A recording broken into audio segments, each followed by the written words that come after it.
ఒక మొండి వైఖరితో. మిత్రులారా, మీ అందరికీ తెలుసు తెలంగాణ ఉద్యమానికి ఒక బలమైన సాంస్కృతిక కోణం ఉంది. అది ఎంత లోతైందో, దాని గురించి ఎంత చర్చ జరిగిందో ఉద్యమం పొడుగునా మీ అందరికీ నేను చెప్పనక్కర్లేదు. ఒక తెలంగాణ తల్లి అనే ఒక ప్రతీక ఉద్భవించిందంటే అదేదో కేసీఆర్ గారి మనసులోంచి పుట్టలేదు. అది తెలంగాణ మట్టిలోంచి పుట్టుకొచ్చినటువంటి ప్రతీక, తెలంగాణ చైతన్యంలోంచి పుట్టుకొచ్చినటువంటి ప్రతీక, తెలంగాణ స్వరాష్ట్ర ఆకాంక్షకు ప్రతీకగా పుట్టుకొచ్చినటువంటి ప్రతీక, తెలంగాణ ప్రజలు రూపొందించుకున్న ప్రతీక. భారతమాతను ఎట్లాగైతే జాతీయోద్యమ సందర్భంలో దేశ ప్రజలు సృష్టించుకున్నారో, తెలంగాణ తల్లిని తెలంగాణ ప్రజలు సృష్టించుకున్నారు తెలంగాణ ఉద్యమ సందర్భంలో. రాజీవ్ గాంధీ వ్యక్తులు వీళ్ళంతా, రాజీవ్ గాంధీ, ఇందిరాగాంధీ, మరెవరైనా కావచ్చు, కానీ భారతమాత శాశ్వతం. వ్యక్తులు ఉంటారు, పోతారు. భారతమాత శాశ్వతం. శాశ్వతంగా భారతీయ అస్తిత్వానికి సంకేతంగా నిలిచేటువంటి ఒక మానవీయమైన, ఒక గౌరవప్రదమైనటువంటి, ఒక అత్యున్నతమైనటువంటి ప్రతీక, యావత్ భారత అస్తిత్వాన్ని ప్రతిబింబించేటువంటి ప్రతీక. అట్లనే తెలంగాణ తల్లి ఇక్కడ మట్టి ప్రతీక, మృణ్మయ ప్రతీక, చిన్మయ ప్రతీక. ఆమె మృణ్మయం అంటే మట్టి, చిన్మయం అంటే చైతన్యం. ఆ రెండింటి ప్రతీక తెలంగాణ తల్లి. చాలా చర్చ జరిగింది ఇక్కడ పెట్టినటువంటి విగ్రహాల మీద.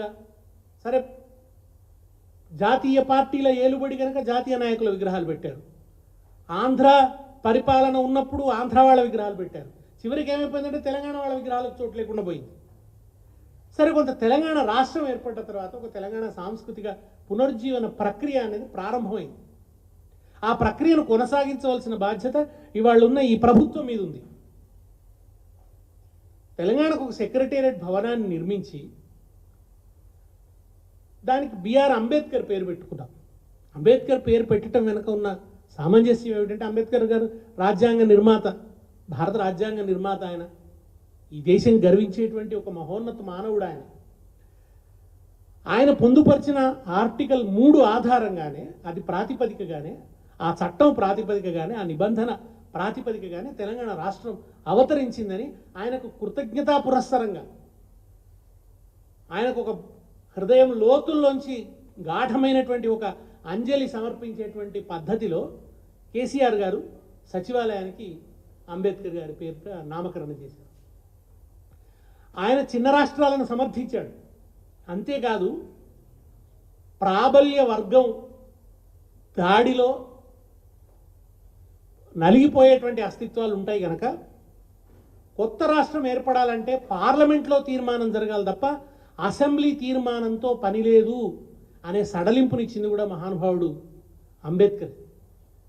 ఆ సడలింపు ఉంది గనకనే, క్రాంతదర్శి అయిన ఆ మహానుభావుడు అంత ప్రజాస్వామికంగా ఆలోచించిండు గనకనే ఆంధ్రప్రదేశ్ అసెంబ్లీలో ప్రాబల్య వర్గాన్ని వ్యతిరేకించి, వాళ్ళ వ్యతిరేకిస్తున్నా కూడా తెలంగాణ రాష్ట్ర స్వప్నాన్ని మనం సాకారం చేసుకోగలిగినాం కనుక సచివాలయానికి ఆ మహానుభావుడి పేరు పెట్టుకున్నాం. ఆయన వ్యక్తిత్వ ఔన్నత్యం, ఆయన ఈ దేశానికి చేసిన దోహదం యొక్క ఔన్నత్యం తెలిసే విధంగా ఆయన విగ్రహాన్ని కూడా ఆ పక్కన ఆకాశాన్ని ముద్దాడే విధంగా కేసీఆర్ గారు ప్రతిష్ఠించారు. అంతేకాకుండా సెక్రటేరియట్ ఎదురుగా ఎవరైతే ప్రాణత్యాగాలు చేస్తే ఈ రాష్ట్రం వచ్చిందో, ఎవరు తమ ప్రాణ పరిమళాలను వెదజల్లారో, ఎవరు ఈ నేల కోసం తప్పించారో, అంటే మనిషికి అంతకంటే అమూల్యమైనది ఇంకొకటి లేదు. వాళ్ళు ఎవరో పురికొలిపిత ప్రాణాలు వదిలిన వాళ్ళు కాదు. వాళ్ళంతా కూడా అట్లా మాట్లాడితే కూడా వాళ్ళ స్ఫూర్తిని మనం అవమానించినట్టయితుంది, వాళ్ళ కమిట్మెంట్ను, వాళ్ళ నిబద్ధతని, వాళ్ళ పరిణతిని మనం అవమానించినట్టు అవుతుంది, వాళ్ళ త్యాగశీలతను అవమానించినట్టు అవుతుంది. మా మరణాలతోనైనా ఉద్యమంలోకి కలిసి రాని వాళ్ళు కలిసి వస్తారేమో, మేము ఉద్యమకారులను పురికొల్పిన వాళ్ళం అవుతామేమో, ఢిల్లీ ప్రభుత్వం గుండె కరుగుతుందేమో అని పాపం ఒక గాంధీ మహాత్ముని వాళ్ళు ఒక తమను తాము హింసించుకున్నారు. ఒక యేసుక్రీస్తు వలె శిలువనెక్కినారు ఆ పిల్లలు. అట్లా వాళ్ళందరి గుర్తుగా, వాళ్ళ చరిత్ర గుర్తులు అక్కడ ప్రతిష్ఠించాలని చెప్పి అమరజ్యోతిని ఏర్పాటు చేసుకున్నాం. అమరజ్యోతి పేరుతో ఒక అమరవీరుల స్మారక కేంద్రాన్ని సెక్రటేరియట్ ఎదురుగానే నిర్మించుకున్నాం. ఎందుకంటే పరిపాలనలో ఆ అమరుల త్యాగం ప్రతిఫలించాలి అని చెప్పి, ప్రతిబింబించాలి అని చెప్పి.